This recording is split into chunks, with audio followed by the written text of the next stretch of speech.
сомго курулган даараткана жемкорлукту атыш керекпи? 3-дүйнөлүк көчмөндөр оюндарына карата учурда даярдыктар жүрүп жатат. Баарынан кызыгы 2.301.000 сомго Кырчын жайлоосуна 8 даараткана салышыптыр.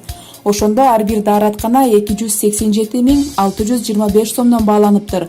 Тагыраак айтканда, ар бир даараткана бир унаанын акчасына туруптур десек да болот. Учурда бул маалыматты уккандар жакасын кармашууда.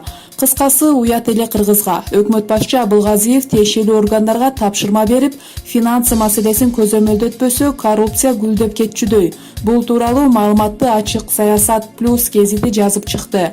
Демек, камагандан айбыкпаган айрым атка минерлерди тарс эле чыкыйга атып салса жакшы болот беле. Антпесе айрым жемкорлорго анча-мынча темир торду тоотпой калды окшойт. Президент Сооронбай Шарипович, жогорку суммага каттуу чара көрбөсөңүз, жаныңыздагы иттер менен кедемиштер сизди дагы уят кылганы калды. Булак Назар Ньюс.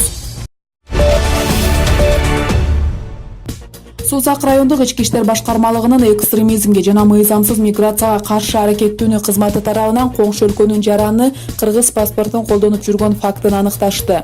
Бул тууралуу Жалал Абад областык ички иштер башкармалыгынын басма сөз кызматы билдирди.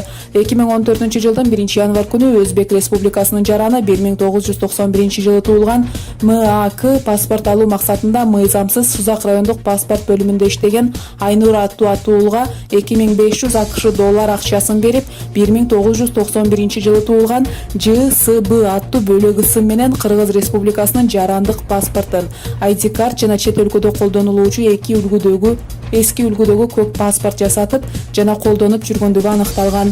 Бул факты боюнча Кыргыз Республикасынын кылмыш жаза кодексинин 350-беренеси менен кылмыш иши козголуп, Созак райондук ички иштер бөлүмүнүн экстремизмге жана мыйзамсыз миграцияга каршы аракеттөөнүү кызматы тарабынан коңшу өлкөнүн жараны кыргыз паспортун колдонуп жүргөн фактын аныкташты.